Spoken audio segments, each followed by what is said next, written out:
नमस्कार, good morning, सुप्रभात। मैं हृदय मिश्रा आप सभी का स्वागत करता हूं डिकोड एग्जाम की इस ऑनलाइन प्लेटफॉर्म पे। कैसे हैं आप सभी लोग? आई होप आप सभी लोग अच्छे होंगे और अपनी पढ़ाई को बहुत ही बेहतर ढंग से कर रहे होंगे। देखिए, आज है 18 जून और आज की कुछ महत्वपूर्ण करंट अफेयर पर हम लोग चर्चा करें, लेकिन उसके पहले आपसे रिक्वेस्ट है कि ये वीडियो आप लोग शेयर कर दीजिएगा, क्योंकि आप जानते होंगे कि हमारे जो भी परीक्षाएं आपकी आगामी होने वाली हैं उन सभी परीक्षाओं में हमें 100% प्रश्नों को क्या करना है, सही करना है। एग्जैक्टली कोई भी उसमें हमें मिस्टेक नहीं करनी है, ठीक है। तो आइए सबसे पहले हम लोग क्या करेंगे, दैनिक रूप से हम लोग सबसे पहले करते हैं रिवीजन। तो आज भी हम करेंगे सबसे पहले आज का रिवीजन, यानी कि सिंगरेनी कॉलियर्स कंपनी लिमिटेड ने भुवनेश्वर स्थित institute of minerals and materials technology के साथ समझौता ज्ञापन पर हस्ताक्षर किए हैं। ये दोनों नाम जो है आपको याद होने चाहिए, ठीक है। इससे महत्वपूर्ण खनिज क्षेत्र में सिंगरेनी कॉलियर्स का प्रवेश जो है क्या हो जाएगा, सुनिश्चित हो जाएगा। देश में मई महीने में खाद्य पदार्थों के दाम घटने से जो खुदरा मुद्रास्फीति की दर है वो क्या हो गई, घट करके 2.8% हो गई। कितना हो गया? 2.8% हो गई है। इसको भी आपको क्या करना है, याद रखना है, ठीक है। आगे अप्रैल में यह दर 3.16% थी। कितना? अप्रैल में कितना था? 3.16% थी, ठीक है। सांख्यिकी और कार्यक्रम क्रियान्वयन मंत्रालय की ओर से जारी आंकड़ों के अनुसार वार्षिक आधार पर यह फरवरी 2019 के बाद सबसे कम मुद्रास्फीति है। और मुद्रास्फीति क्या होती है यह हमने आपको एक दो दिन पहले बताया था। मुद्रास्फीति बहुत बार आपके एग्जाम में क्या है, पूछा गया है। इन्फ्लेशन डिफ्लेशन पर प्रश्न खूब बनता है, ठीक है। अगर नहीं पता है तो परसों नरसों का मेरा वीडियो देख लेना, या फिर आप इसको इंटरनेट के माध्यम से देख लेना कि भाई मुद्रास्फीति क्या होती है, ठीक है। मुद्रास्फीति और मुद्रा अपस्फीति यानी कि इन्फ्लेशन और डिफ्लेशन दोनों आपके एग्जाम के लिए बहुत इंपॉर्टेंट है। तो टास्क आज का नोट कर लीजिए आप लोग कि इसको आपको क्या करना है, रेडी है। ये आपका होमवर्क है, ठीक है, टास्क नंबर 1, ठीक है। 2 कॉपी आप लोग बना लीजिएगा। एक कॉपी में जो मैं टास्क आपको देता हूं वो आपको करना होता है, और दूसरी कॉपी में जो मुख्य परीक्षा के अभ्यास प्रश्न होते हैं आपको वो करने होते हैं, ठीक है। आइए, विदेश सचिव विक्रम मिश्री ने नई दिल्ली में चीन के उप विदेश मंत्री सुन वोइडोंग के साथ बैठक कर द्विपक्षीय संबंधों की समीक्षा की है, ठीक है। आगे, भारतीय तटरक्षक बल ने 12 दिल्ली में अपतटीय सुरक्षा समन्वय समिति की 137वीं बैठक की क्या की है, अध्यक्षता की है, याद रखिएगा। बैठक का उद्देश्य क्या है? भारत के अपतटीय प्रतिष्ठानों की सुरक्षा की तैयारियों और प्रभावशीलता की समीक्षा करना तथा संयुक्त कार्यवाही तंत्र को क्या करना, बढ़ावा देना, ओके। और भारतीय तटरक्षक बल पर स्टैटिक पोर्शन भी आप एग्जाम में खूब पूछा जाता है। इसको भी मैंने करंट पढ़ाते समय परसों आपको बता दिया था, ठीक है। चलिए आइए, दिल्ली में सेट होने वाला भारत का पहला ई वेस्ट रिसाइकलिंग इको पार्क होलंबी कला उत्तर पश्चिम दिल्ली में विकसित किया जा रहा है, ठीक है। ब्लैक बॉक्स ये चर्चाओं में रहा है। अभी आप जानते हो कि अहमदाबाद में जो मामला हुआ, इस तरह जो हादसा हुआ, उसमें ब्लैक बॉक्स मिल गया है। और ब्लैक बॉक्स की अगर बात करें तो इसमें उड़ान की गति, ऊंचाई, इंजन का प्रदर्शन और कॉकपिट ऑडियो जैसी महत्वपूर्ण जानकारी होती है, जिससे पायलट और एयर ट्रैफिक कंट्रोल के बीच में जो संचार होता है, यानी जो कम्युनिकेशन होता है, वो उसको रिकॉर्ड कर लेता है अपने आप में, ठीक है। तो ब्लैक बॉक्स की अपनी इंपॉर्टेंट भूमिका होती है, ठीक है। ये भी मिल गया है और जांच अभी इस पर जारी है। चलिए, इसका उत्तर आप सभी लोगों ने सही से दिया था और आपको इसके लिए क्या है, बताइए, ठीक है। चलिए आइए, तमिलनाडु सरकार की मिनी बस सेवा का क्या है, शुभारंभ हुआ है। क्या? तमिलनाडु सरकार की मिनी बस योजना का शुभारंभ, ठीक है। इसमें क्या होगा कि जो कुछ आपके लोकल एरियाज होंगे उनको जो है कनेक्ट किया जाएगा मिनी बस के माध्यम से, यानी कि सरकार ने 16 जून को अपनी बहुप्रतीक्षित व्यापक मिनी बस योजना का शुभारंभ कर दिया है। इसका उद्देश्य क्या है? राज्य भर में कनेक्टिविटी को बढ़ावा देना है, ठीक है। संशोधित योजना में पहली बार ग्रेटर चेन्नई का कॉर्पोरेशन की सीमा के भीतर मुख्य शहर क्षेत्रों को छोड़कर निजी मिनी बस सेवाओं के संचालन की अनुमति दी गई है, ठीक है। ये पॉइंट आपको याद रखना, ध्यान रखिएगा। आजकल जो मिनी बसेस चलाई जा रही हैं शहरों में, वो इलेक्ट्रॉनिक बसेस चलाई जा रही है। कैसी? ई बस चलाई जा रही है, इलेक्ट्रॉनिक बसेस चलाई जा रही है। जैसे लखनऊ उत्तर प्रदेश में जो है इलेक्ट्रॉनिक बसें कई सारी चल रही हैं, दिल्ली में चल रही हैं। क्यों चल रही हैं? एक जो बड़ा फायदा इसका होता क्या होगा कि जो हमारा ट्रांसपोर्टेशन है वो आसान होगा। दूसरा, पॉल्यूशन कम होगा। सबसे बड़ा रीजन क्या है? पॉल्यूशन कम होगा। अंदर एसी लगी रहती है, आराम से जाइए, चिल करके बैठिए।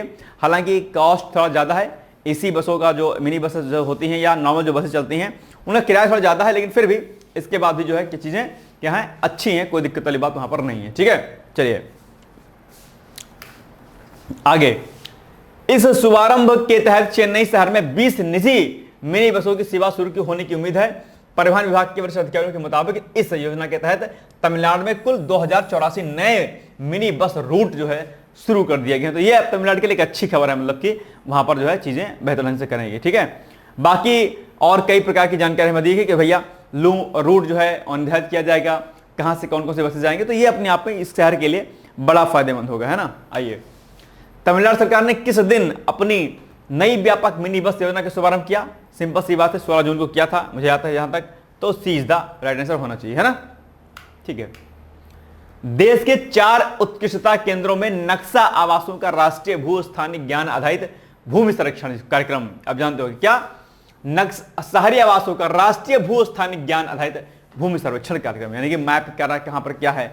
आप जानते होंगे अर्बनाइजेशन बहुत तेजी के साथ क्या हो रहा है, बढ़ रहा है, और अर्बनाइजेशन अगर तेजी के साथ बढ़ रहा है तो मैपिंग क्या अपने आप में बहुत जरूरी, कौन कहां पर क्या कैसे है, यानी कि national Jio capital knowledge based on survey of urban habitation, शहरी भूमि की सही पहचान करना, कहां पर क्या क्या है।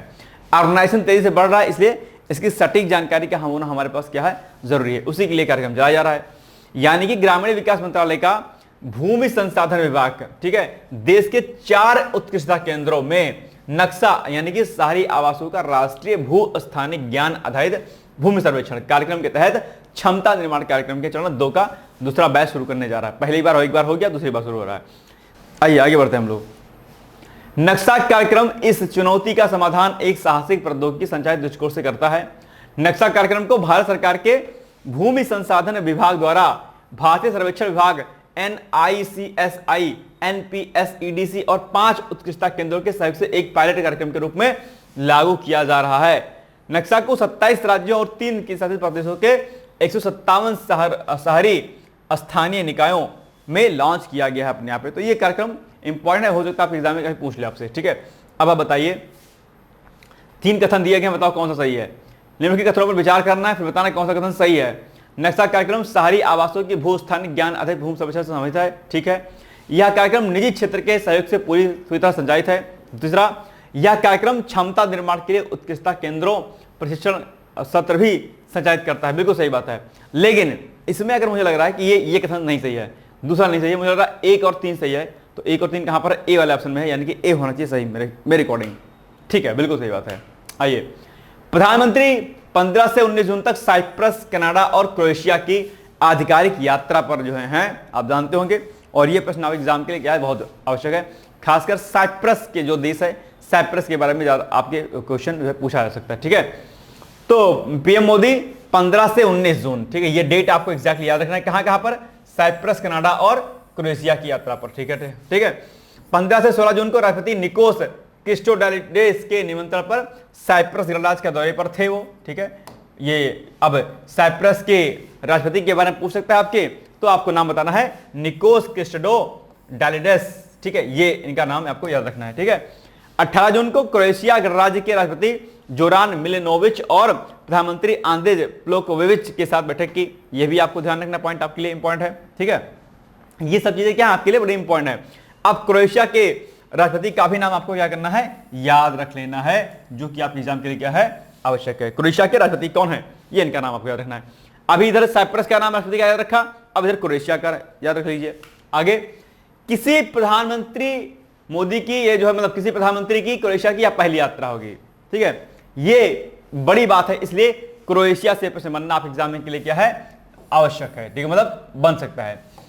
फिर 16 से 17 जून को कनानास्कीस में G7 शिखर सम्मेलन में भाग लेने के लिए वो कनाडा गए, तथा 18 जून को क्रोएशिया की आधिकारिक यात्रा के साथ 5 दिवसीय यात्रा का समापन हो जाएगा अपने आप पे। ठीक है, साइप्रस की यात्रा इसलिए भी महत्वपूर्ण है क्योंकि यह यात्रा ऐसे समय में हो रही है जब पाकिस्तान को समर्थन देने के मुद्दे पर तुर्की के साथ भारत का तनाव चल रहा है अपने आप पे, तो इसलिए ये यात्रा साइप्रस की कहीं ज्यादा महत्वपूर्ण हो जाती है भारत के दृष्टिकोण से। ठीक है, आइए, उत्तरी क्षेत्र में आप जानते हो कि तथाकथित तुर्की गणराज्य उत्तरी साइप्रस को अंकारा द्वारा मान्यता देना, जिस पर 1974 में तुर्की सेना ने कब्जा कर लिया था, तथा पूर्वी भूमध्य सागर में गैस अन्वेषण अधिकारों पर मतभेद तुर्की और साइप्रस के बीच तनाव का एक निरंतर स्रोत बने हुए हैं।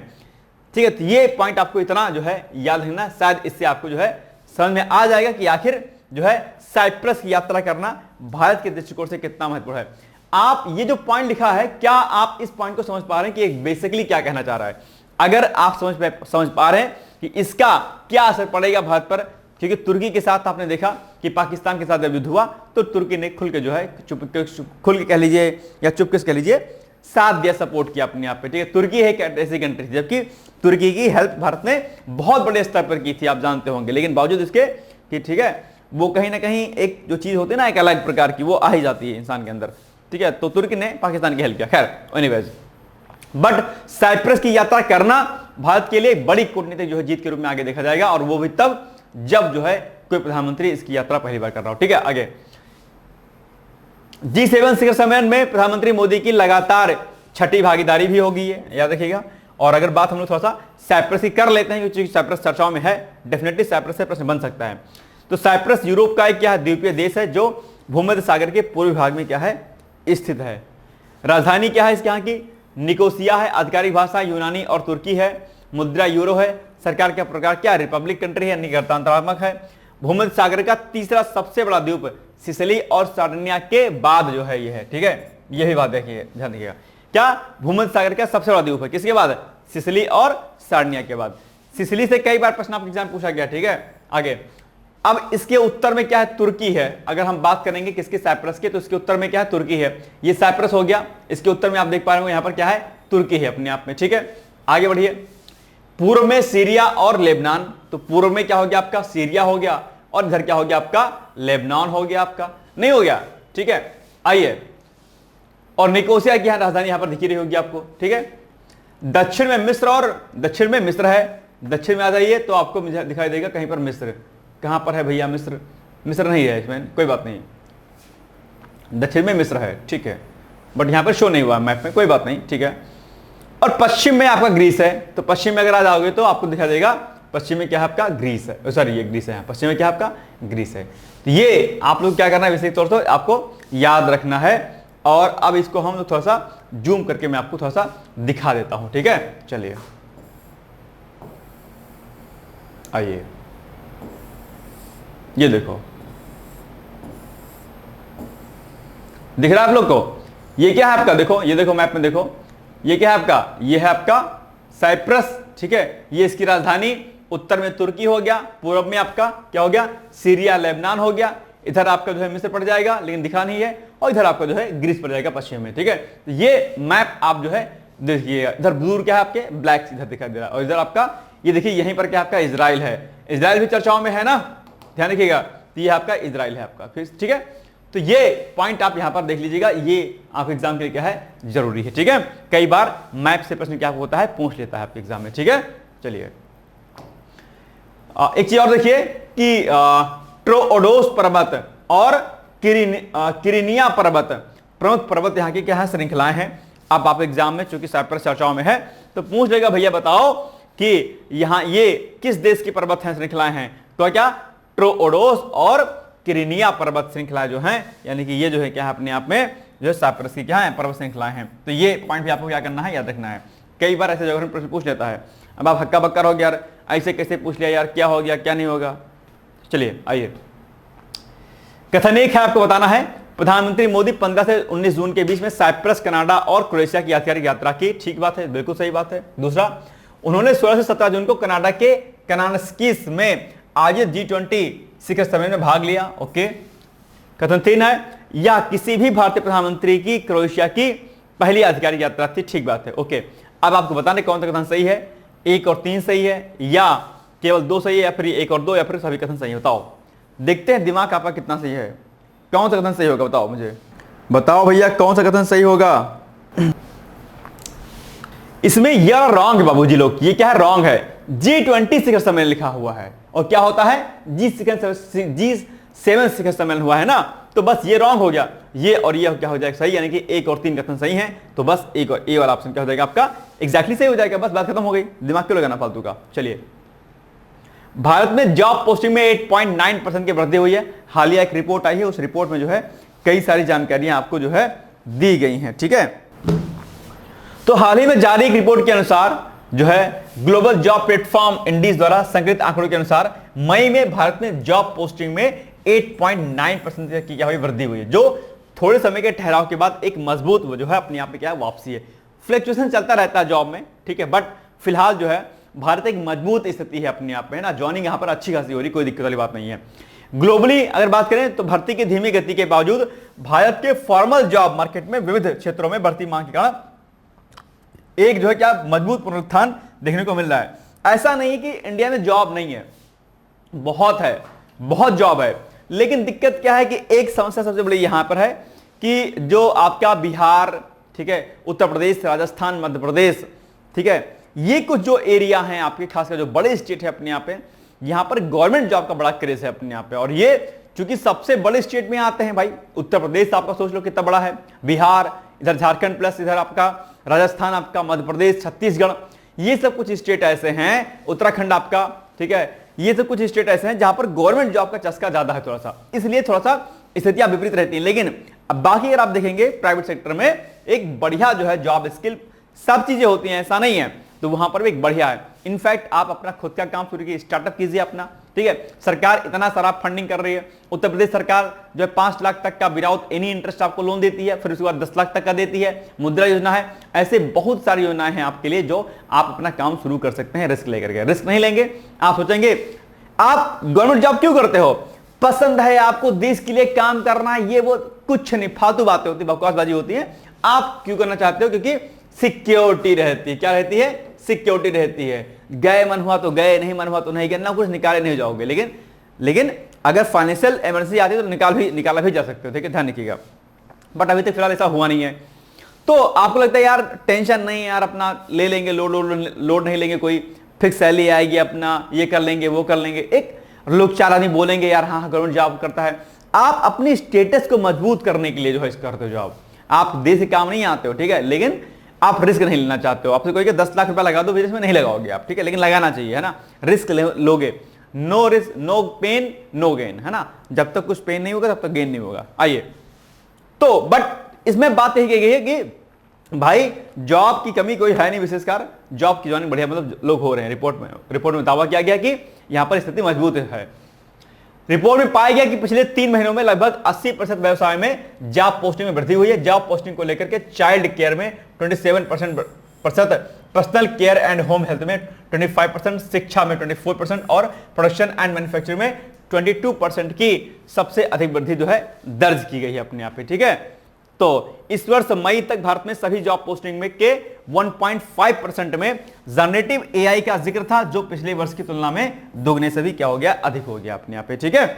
ये सारी बातें हम लिखेंगे, आप इसको देख सकते हैं। और इसमें जो है आप देखेंगे तो कर्नाटक और तेलंगाना जैसे रीजनल हब जनरेटिव एआई अवसरों के लिए प्रमुख केंद्र बन गए हैं, जबकि महाराष्ट्र कुल नौकरी के मामले में सबसे आगे जो है यहां पर आपको दिखाई दे रहा होगा, ठीक है। तो ये सब चीजें आपको यहां पर क्या करनी है, याद रखनी है। ओके चलिए, मई 2025 में भारत में जॉब पोस्टिंग में कितने प्रतिशत की वृद्धि दर्ज की गई है बताओ। 8.9 होना चाहिए शायद, है ना, जहां तक संभव था, सी वाला, ठीक है, C is the right answer. चलिए, साइप्रस का सर्वोच्च नागरिक सम्मान grand cross of the order of Makarios जो है पीएम मोदी को अभी दिया गया है। तो प्रधानमंत्री मोदी को साइप्रस की राष्ट्रपति कौन, निकोस क्रिस्टोडुलाइड्स द्वारा देश के सर्वोच्च नागरिक सम्मान grand cross of the order of Marcus third से सम्मानित किया गया है। तो ये आपके लिए सबसे क्या हो जाता है, इंपॉर्टेंट हो जाता है आपके एग्जाम के लिए। साइप्रस क्यों इंपॉर्टेंट है भारत की पृष्ठभूमि से, मैंने अभी आपको थोड़ी देर पहले समझाया था आपको।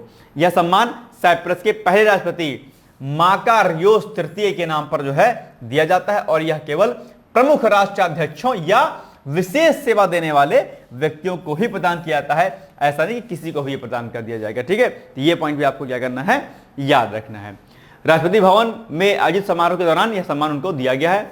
और यहां पर एक अच्छी बात पॉइंट लिखा है कि जब साइप्रस के दौरे पर थे मोदी, तो एक भावुक पल देखने को मिला जब निकोसिया सिटी काउंसिल की सदस्य मिखायला कृथी योटी म्लापा ने उन्हें भारतीय परंपरा के अनुसार सम्मान देते हुए उनके पांव छुए। तो ये एक जो है बड़ी बात है कि भारतीय संस्कृति और परंपरा निश्चित तौर पर कहीं ना कहीं अंतर्राष्ट्रीय जगत में दिल को छूती हैं, और भारत महान ऐसे हुआ नहीं है दरअसल, ठीक है। भारत अगर महान हुआ है तो वो कई कारणों से हुआ है, ठीक है, लेकिन हम अपने दिमाग को चेंज कर रहे हैं, हमारे भीतर वेस्टर्न कल्चर आ रहा है। कई बार रोड पर अगर किसी का पैर किसी लड़की को छूना पड़ जाए, लड़के को छूना पड़ जाए, तो उसको लगता है कि यार लोग क्या कहेंगे, पैर छू रहे हो, कितनी बदनामी हो रही है। पैर छूने की परंपरा को हमने खत्म कर दिया, नमस्ते की परंपरा को हमने खत्म कर दिया, ठीक है। हमने किसी का आदर सम्मान करने की परंपरा कर दी, हमने अपने कपड़े अपने चीजों को छोड़ दिया, हम वेस्टर्न कल्चर्स को फॉलो करते हैं, हम कुछ भी कपड़े पहन लेते हैं, कुछ भी कर लेते हैं। ये सब चीजें जो हैं, हम अपने रीति रिवाजों को नहीं मानते हैं, हमको लगता है यार अंधविश्वास है ये। ऐसा नहीं है, भारत महान ऐसा ही नहीं था। हाँ, जो लगे कि यार ये टाइम के अकॉर्डिंग नहीं सही है उसको आप चेंज करिए, नो डाउट, बट अपनी जो संस्कृति परंपराएं कहीं ना कहीं वो बहुत मजबूत है अपने आप में, उसको हमें पालन जरूर करना चाहिए उसका, ठीक है। ये बात ध्यान रखिएगा। और सबसे अच्छा क्या है, नमस्ते है अपने आप में, है ना। और संस्कृत में आपने एक श्लोक सुना होगा कि एक क्या, देखो याद नहीं आ रहा मुझे, या देवी सर्वभूतेषु, क्या, या देवी सर्वभूतेषु शक्तिपूर्ण संस्था, नमस्तस्ते नमस्तस्ते नमस्तस्ते नमो नमः, सुना है। तो इसमें भी नमस्ते का जिक्र किया गया अपने आप में। नमस्ते जो है आपका एक अच्छा शब्द है, नमः तंते, है ना, नमः प्लस ते सबसे बना है, आप इसको संधि विच्छेद कीजिएगा तो बड़ा अच्छा इसका जो है क्या निकलेगा, मीनिंग निकलेगा, ठीक है। नमस्ते का नमस्कार शब्द गलत है, ध्यान रखिएगा। नमस्कार आप लोग क्या बोलते हो, नमस्कार, ये नमस्कार शब्द क्या रॉन्ग है भैया, नमस्कार नहीं नमस्ते क्या करो, ये गलत है, इसका कोई मीनिंग नहीं होता है, बकवास है। नमस्ते करो, सबसे अच्छा क्या है, नमस्ते। और नमस्ते का जरा संधि विच्छेद कीजिएगा और फिर इसका मीनिंग निकालिएगा, देखिएगा कि कितना अच्छा इसका मीनिंग निकल के आता है, ठीक है। नमस्ते ऐसे किया जाता है, ठीक है। तो ये सब बातें आपको ध्यान देना, यहां पर रख करके इसको इसी प्रकार से। चलिए आइए, मेल फीमेल कोई भी कर सकता है, नमस्ते का जवाब नमस्ते ही दिया जाता है, यानी कि जितना सम्मान मैं आपको देता हूं उतना ही सम्मान आपको सामने वाला दे रहा है, ठीक है। चलिए आगे, निम्नलिखित कथनों पर विचार करें। प्रधानमंत्री मोदी को grand cross of the order of Makarios III से सम्मानित किया गया है, ठीक बात है, ओके डन। यह सम्मान यूरोपीय संघ द्वारा प्रदान किया गया है, ठीक। यह सम्मान केवल प्रमुख राष्ट्राध्यक्षों या विशेष सेवा देने वाले को ही दिया जाता है। अब बता कौन सा गलत है इसमें, मतलब कौन सा कथन सही है। 1 और 3 सही है भाई साहब, 1 और 3 यानी कि बी ऑप्शन हो जाना चाहिए सही, क्योंकि ये यूरोपीय संघ द्वारा नहीं दिया गया है, ठीक है। बस हो गया, B is the right answer. चलिए, स्वदेशी सामग्री के साथ तैयार जहाज अचल को लॉन्च किया गया है, यह भी अभी चर्चाओं में रहा है। तो भारतीय तटरक्षक बल के लिए गोवा शिपयार्ड लिमिटेड में 60% स्वदेशी सामग्री के साथ तैयार जहाज अचल को लॉन्च किया गया है। पश्चिमी समुद्री तट के तटरक्षक कमांडर अनिल कुमार हरबोला की पत्नी कविता हरबोला ने अथर्ववेद के मंत्रों के साथ जहाज का नामकरण किया। भारतीय तटरक्षक बल ने आत्मनिर्भर भारत की दिशा में एक और कदम बढ़ाते हुए मुकाम हासिल कर लिया है। तो ये एक बड़ी जो है क्या अपने आप में बात है।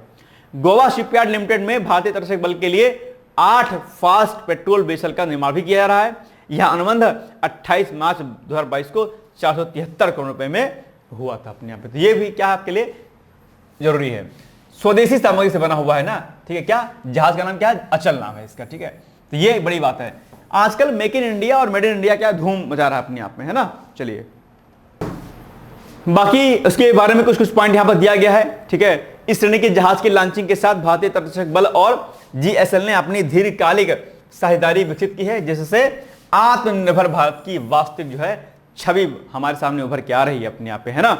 स्वदेशी सामग्री के साथ डिजाइन किया गया यह जहाज तटीय निगरानी और राष्ट्रीय सुरक्षा को क्या करेगा, और मजबूत करने का काम करेगा। कौन, जिसका नाम क्या है, अचल नाम है। क्या अचल नाम है, और अचल शब्द कहां पर है, अथर्ववेद में है अपने आप पे, है ना। चलिए आइए ध्यान रखिएगा, हिंदू धर्म का सबसे बड़ा ग्रंथ क्या है, वेद है। ध्यान रखिएगा, कुछ और नाम मत लीजिएगा, ठीक है। कभी परीक्षा में पूछ ले तो इसी को लिखिएगा, ठीक है।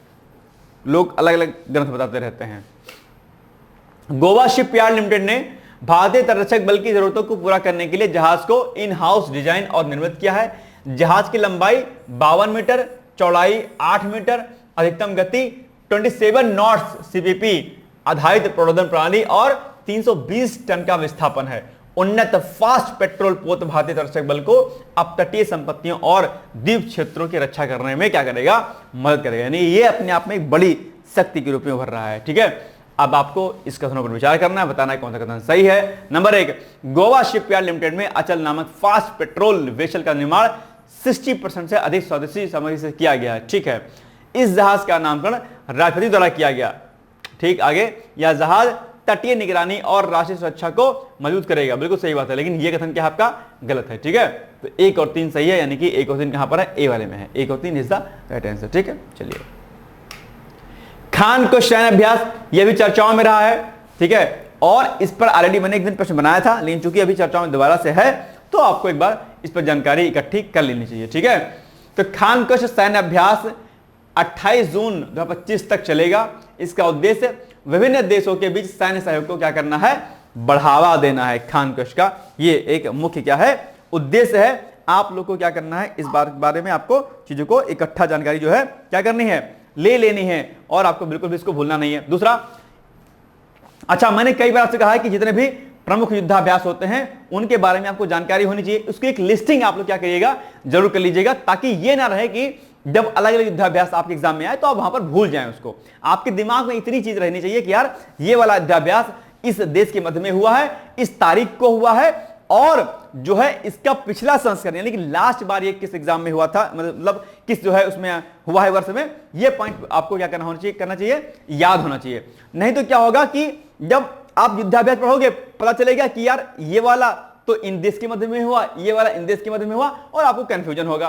तो आप क्या काम करिए, क्रमवार जो है एक लिस्ट बनाइए, और क्रमवार जो है एक एक करके चीजों को क्या करना कर दीजिए, शुरू कर दीजिए लिखना, नोट करना। इसी तरीके से जो थीम आपकी होती है, जो डेट होते हैं आपके दिवस प्लस उनकी थीम, इस वर्ष की भी, वर्तमान के वर्ष की भी, और विगत वर्ष की भी, तो इसकी एक लिस्टिंग आपको क्या करनी है, प्रॉपर तरीके से तैयार कर लेनी है। ठीक है, ये बात आपको विशेष तौर पर क्या करना है, ध्यान देना है। बाकी आप सभी लोग क्या हैं, समझदार हैं, होशियार हैं, और मुझे लगता है कि आपकी समझदारी होशियारी जो है आपको बढ़िया परीक्षा में एग्जाम में क्या कराएगी, पास कराएगी। ठीक है, आइए अच्छा अब इसमें 2-3 पॉइंट देखो कि इसके अलावा यह अभ्यास जो है इन 24 देशों को आपस में क्या सीखने की प्रक्रिया के बारे में प्रोत्साहित करता है और बहुराष्ट्रीय समन्वय को मजबूती दे रहा है। यह पॉइंट भी आपको क्या करना है, विशेष तौर पर आपको क्या करना है, याद रखना है। ठीक है, आगे अगर हम बात करेंगे, यह अभ्यास हाल ही में मंगोलिया में संपन्न हुआ। मंगोलिया में संपन्न हुए नोमैडिक एलिफेंट 2025 अभ्यास की सफलता पर क्या है, आधारित है। और ये आप देख पा रहे होंगे, ये जो आपका नोमैडिक एलिफेंट 2025 अभ्यास है, इसको भी मैंने आपको कराया हुआ था, अगर आपको याद होगा तो इसी के बिहाफ पर दरअसल इसको किया जा रहा है, संपन्न कराया जा रहा है। ठीक है ना, याद रहेगा पॉइंट। चलिए आइए आगे बढ़ते हैं हम लोग। नेक्स्ट है नोमैडिक एलिफेंट द्विपक्षीय सैन्य संबंधों को और मजबूती से मिली है, और अभ्यास के दौरान भारतीय सैन्य दल विश्व के अन्य देशों की सेनाओं के साथ यथार्थ आधारित प्रदेशों में जो है क्या हो रहा है, प्रशिक्षण कर रहा है। तो ये कई सारे इसके पॉइंट हैं, इसको नोट डाउन कर लीजिएगा आप लोग, ये आपके एग्जाम के लिए बहुत ही आवश्यक है। और दूसरी बात यह है कि जो है मंगोलिया की राजधानी उलान बटार में स्थित 5 हिल्स ट्रेनिंग एरिया में 14 जून को यह बहुराष्ट्रीय शांति रक्षा अभ्यास खानकश जो है 2025 शुरू हुआ था अपने यहाँ पे। ठीक है, ये पॉइंट आपको क्या करना है, याद रख लेना है। ओके, चलिए ये पॉइंट आपको याद रखने हैं। चलिए आइए आगे बढ़ते हैं हम लोग।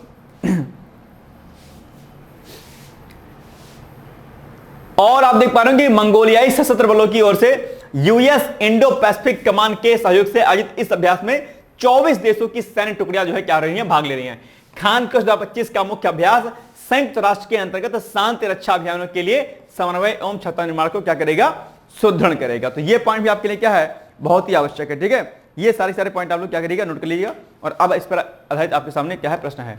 चलिए आइए निम्नलिखित कथनों पर विचार कीजिए। कथन 1, खानकश 2025 अभ्यास का आयोजन मंगोलिया के उलान बटार स्थित 5 हिल्स ट्रेनिंग एरिया में हुआ। ठीक है, इस अभ्यास में केवल एशियाई देशों ने भाग लिया। ठीक है, अभ्यास का उद्देश्य संयुक्त राष्ट्र शांति रक्षा अभियानों के लिए क्षमता निर्माण को सुदृढ़ करना था। नहीं, ये कथन क्या है, रॉन्ग है। 1 और 3 सही है, 1 और 3 सही है, तो फिर ए वाला ऑप्शन हो जाएगा आपका सही। ठीक है, चलिए ये आपके सामने थोड़ा सा एडवर्टाइजमेंट है पीसेस का, इसको आप लोग देख सकते हैं। इसको मैंने आपको ऑलरेडी बताया हुआ पहले, डिटेल्स में मैंने पहले ही बताया हुआ है। और पीसेस का बैच हम लोग का चल रहा है। अगर आपका फोकस विशेष तौर पर जो है पीसेस का एग्जाम है तो आप इस बैच को ले सकते हैं। आरओ का एग्जाम अगर आपको 26 में देना तो भी आप ले सकते हैं। इसमें रिकॉर्डेड वीडियो लेक्चर्स हमारे होते हैं और इसमें pre plus mains plus interview तीनों सेक्शन कराया जाता है। और इसके अलावा इसमें आपका प्री के टेस्ट सीरीज आपकी, मेंस के टेस्ट सीरीज आपका है ना। और इसके अलावा जो है इसमें आपको डेली आंसर राइटिंग प्रैक्टिस आपकी। ठीक है, इसके अलावा अगर हम बात करेंगे तो इसमें आपको प्रॉपर मेंटरशिप दी जाती है, गाइडेंस दिया जाता है कि भाई आपको कैसे काम करना है, कैसे नहीं लिखना है, आंसर राइटिंग कैसे करनी है। डेली हम लोग जो है आपको आंसर राइटिंग कराते हैं ताकि ये ना होने पाए कि बाद में जब आप एग्जाम दे तो वहां पर आपको प्रॉब्लम होने पाए, कोई ऐसा नहीं हो। इसके लिए हम लोग प्रॉपर इस पर ध्यान देते हैं। क्विज डेली होती है ताकि आपका जो है पोर्शन जो है ऑब्जेक्टिव क्वेश्चन वाला प्री का प्रॉपर तरीके से होता रहे। ठीक है, मेंस के जो प्रश्न की हम बात करेंगे तो मेंस के जो प्रश्न होते हैं वो क्लास में टीचर आपको वही करा देगा ताकि ये ना रहे कि आपको पीवाईक्यूज उठा के देखना पड़े। पीवाईक्यूज की प्री की प्लेलिस्ट और मतलब प्री का पीवाईक्यू और मेंस का पीवाईक्यू आपको अलग से कराया जाएगा। मेंस को क्लास में करा दिया जाएगा और प्री का पीवाईक्यू आपको अलग से कराया जाएगा प्लेलिस्ट के माध्यम से। तो ये चीजें आपको क्या करनी है, विशेष तौर पर ध्यान देनी है। तो इसके लिए आप चाहें तो कॉन्टैक्ट नंबर 8604440920 पर आप संपर्क कर सकते हैं, ठीक है। और यहां पर आपको सीसैट भी अलग से कराया जाएगा। सीसैट के अलावा जो है आपको यहां पर जो आपका हिंदी का सेक्शन होता है, आपका निबंध का सेक्शन होता है, ये सारी चीजें आपको यहां पर कराई जाएंगी। एक नॉर्मल फीस है, और अगर आप इंटरव्यू तो पहुंचते हैं तो ऐसे में क्या होगा कि आपकी जो फीस होगी वो भी आपको कर दी जाएगी, रिफंड कर दी जाएगी, ठीक है। तो इसके लिए आप सीधे आप इस नंबर पर संपर्क कर सकते हैं, पीछे से करके आप इस पर व्हाट्सएप कर दीजिएगा, ठीक है ना। और एक मेंस का प्रश्न है, लेकिन उसके पहले आपके लिए एक प्रश्न और है जिसका उत्तर आपको देना है। विश्व दुग्ध दिवस कब मनाया जाता है? क्या विश्व दुग्ध दिवस कब मनाया जाता है? विश्व दुग्ध दिवस, ठीक है। अब यहां पर मैं ऑप्शन नहीं दे रहा हूं आपको, ठीक है, A B C D option में नहीं दे रहा हूं, आपको बताना है विश्व दुग्ध दिवस कब मनाया जाता है। इसका कमेंट में हमें आप उत्तर दीजिएगा। और ये प्रश्न आप लिख लीजिएगा, ईरान इजराइल युद्ध से भारत पर पड़ने वाले प्रभाव की समीक्षा कीजिए। क्या प्रभाव पड़ेगा, ये सभी चर्चाओं में है, इसको आपको लिखना है अच्छे तरीके से, ठीक है। तो ये हो गया आज का हमारा महत्वपूर्ण वीडियो। बाकी मिलेंगे हम लोग कल, तब तक आप लोग पढ़ते रहिए, मस्त रहिए, व्यस्त रहिए, मुस्कुराते रहिए और अपने स्वास्थ्य का क्या करिए, ध्यान रखिए। थैंक यू सो मच बाबा, take care, all the best. दोस्तों, क्या आप पीसीएस अधिकारी बनना चाहते हैं? यदि हाँ, तो डिकोड एग्जाम लेकर आया है यूपी पीसीएस फाउंडेशन कोर्स 2025। यह एक ऑल इन वन कोर्स है जिसमें प्रीलिम्स मेंस दोनों ही परीक्षाओं के लिए वीडियो लेक्चर, एनसीईआरटी और standard books based bilingual notes उपलब्ध कराया जा रहा है।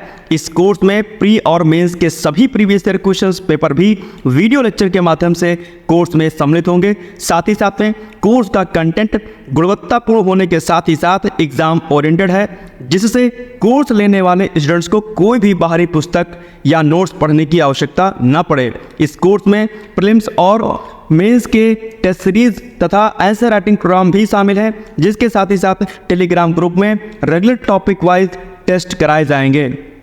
इसके साथ ही सीसैट, निबंध तथा सामान्य हिंदी की अतिरिक्त कक्षाएं भी चलाई जाएंगी तथा हमारे कोर्स से परीक्षा में सफल होकर इंटरव्यू देने वाले विद्यार्थियों को इंटरव्यू की भी तैयारी कराई जाएगी और अंतिम परिणाम कुछ भी हो, पूरी फीस उन्हें रिवार्ड के स्वरूप जो है वापस कर दी जाएगी तथा अगले बैच में उन्हें निःशुल्क प्रवेश प्रदान किया जाएगा।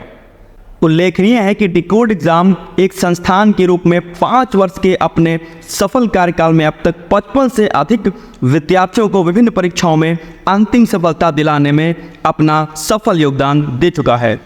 इस कोर्स की फीस 15,000 रुपये निर्धारित की गई है, लेकिन पहले प्रवेश देने वाले 100 विद्यार्थियों को 3,000 रुपये की विशेष छूट दी जा रही है। और अधिक जानकारी के लिए हमारे संस्थान के नंबर 6307495944 पर संपर्क करें।